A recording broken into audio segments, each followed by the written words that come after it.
Fresh meat. Welcome to the best horror movie you never saw video edition, where we shine a light on horror movies you may have missed, haven't seen in a long time, or just plain forgot about. On this episode, we plumb the depths of insanity with John Carpenter's In the Mouth of Madness, starring Sam Neill, Julie Carmen, Charlton Heston, and some special cameos from the ancient hellions that spew forth from the darkest recesses of eternity. Can't make a Lovecraftian thriller without them. It's not hard to appreciate what a force in the horror business John Carpenter was for a good long stretch.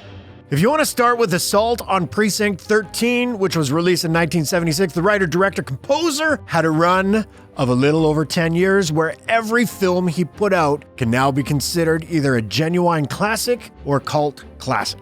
You know the titles: Halloween, The Fog, Escape from New York, The Thing, Christine, Starman, Big Trouble in Little China, Prince of Darkness, and They Live. You're okay. This one, real fucking ugly. Which was released in 1988. That's a hell of a run. And what's more impressive, none of those movies are alike. They all have unique personalities while maintaining plenty of notable hallmarks of a John Carpenter film.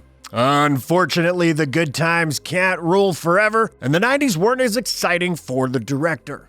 Memoirs of an Invisible Man, Body Bags, Village of the Damned, Escape from LA. Oh, okay, we know this one has its fair share of fans. The more things change, the more they stay the same. And Vampires. All gave us diminishing returns from Carpenter, but smack in the middle of the 90s came what can surely be considered Carpenter's last really good theatrical release, a movie that plays on some of the director's favorite themes, such as insanity, paranoia, dread, and the end of the world as we know it. In the Mouth of Madness is, of course, that film, one that oozes haunting atmosphere and the gradually creeping idea that even the reality of the movie we're watching can't be trusted.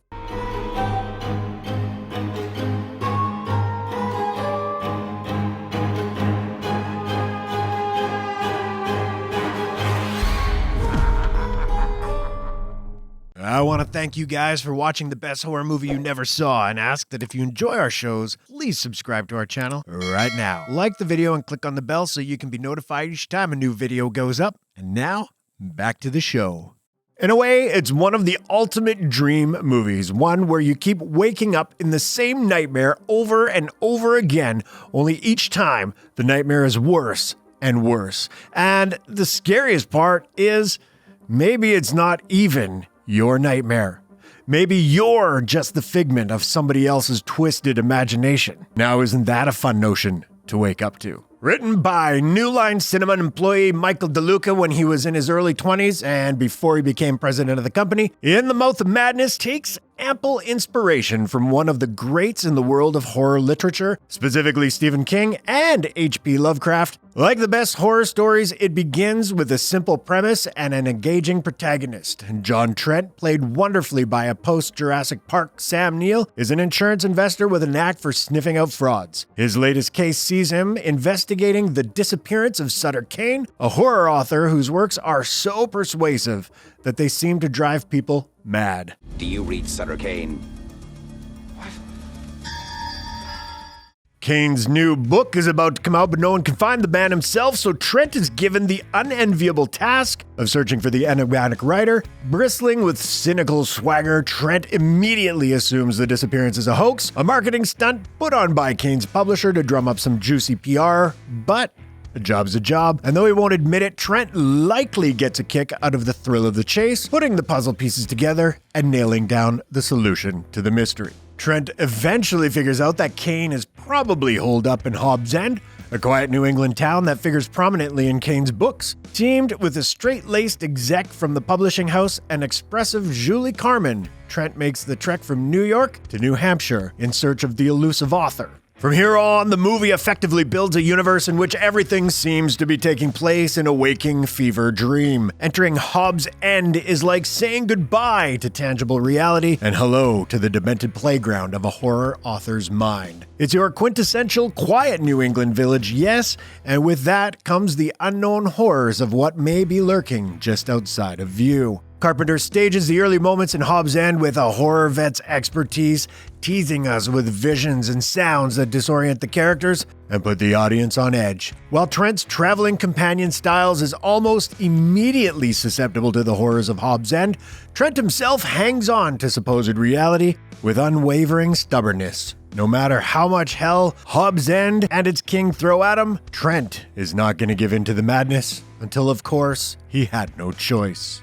As impressive as Carpenter is at pushing us further and further into this freak show, where monsters actually live and breathe and want to devour you whole, the movie would not be nearly as compelling as it is without Neill. Giving a performance that is dripping with sardonic edge, Sam Neill is an unlikely but completely fitting addition to John Carpenter's cool as ice leading men. Thinking of characters like Kurt Russell, Snake Plissken and McCready, Tom Atkins, Nick Castle, and Roddy Piper's Nada, Sam Neill's Trent is pragmatic, world-weary, suspicious, and not prepared to let anyone mess with him. He's not a tough guy like those past Carpenter heroes, but he's no less determined and uncompromising. Even when the monstrous shit really starts hitting the fan, Trent tries his best to keep his ever-dwindling cool, and Neill is more than up for the task with a performance that's funny, intense, and never short of committed. Carpenter's always been a genius at populating his films with memorable character actors, and while Sam Neill is pretty much the whole show here from start to finish, he comes into contact with some welcome acting vets like David Warner, John Glover, Carpenter regular Peter Jason, and even the inimitable Chuck Heston as gruff publisher Jackson Harglow. Hell, even Vigo the Carpathian shows up, and he's not even playing a bad guy. That's how you know this movie isn't on the level. Julie Carmen's performance is appropriately unbalanced as she walks around most of the movie in something of a sinister haze. Not hard to blame her for that, as Styles is pretty quickly enveloped by Kane's ominous world, her mind seemingly dancing with visions of ancient old ones. Playing Sutter Kane with suave cordiality is Jurgon Prochnow, who portrays the character not as a madman, but as a philosophical puppet master. Bemused by his own power, Kane is a proper gentleman even as he's attempting, successfully, to ruin the world, and it's an interesting decision on the film's part to avoid turning him into a standard big bad who needs to be stricken down and defeated. To that end, Carpenter doesn't go for an explosive finale, but a surreal one, with each scene more mad than the last until the entire world we're inhabiting appears to be unreal as anything in Kane's books. Have we entered his world, his creation, or were we there all along, the whole thing having been one unforgettably spooky bedtime story? In a way, the explanation doesn't matter. As the world crumbles around Trent and us, we find that reality is completely subjective here, a state of a crazy person's mind. And that's one way in which the Mouth of Madness is so haunting, it can't be trusted. Carpenter is the ultimate unreliable narrator, shoving us into a funhouse from which there is no entrance or exit. For the entirety of the film's running time, we can never know what's real, and that's as scary as any monster from the depths of hell. And of course, we appreciate some monsters around here, and we get a few of them, courtesy of wicked practical effects from K&B. As is fitting for a movie inspired by the works of Lovecraft, the monsters are never explicitly revealed, only the odd eyeball or tentacle, with a handful of brief but freaky full-body shots to give us a faint idea of what these unimaginable horrors actually look like. The scene where Trent has to outrun a ravenous horde of slimy creatures is a mini classic in Carpenter's career, with the director giving us a taste of full-blown Lovecraftian terror. Truth be told, this is most likely one of the best Lovecraft movies out there, even if it's not exactly an adaptation of the author's work. An old horror pro that he is, Carpenter manages to grab us by the hairs a few times with a few very well-timed and very loud jump scares that actually scare. But it's the quieter moments of the film that truly unnerve. The ever-morphing painting that gets more and more disturbing. The notion that the town's children are being corrupted by whatever evil Kane is summoning from the darkness. The sounds of silence in an insane asylum.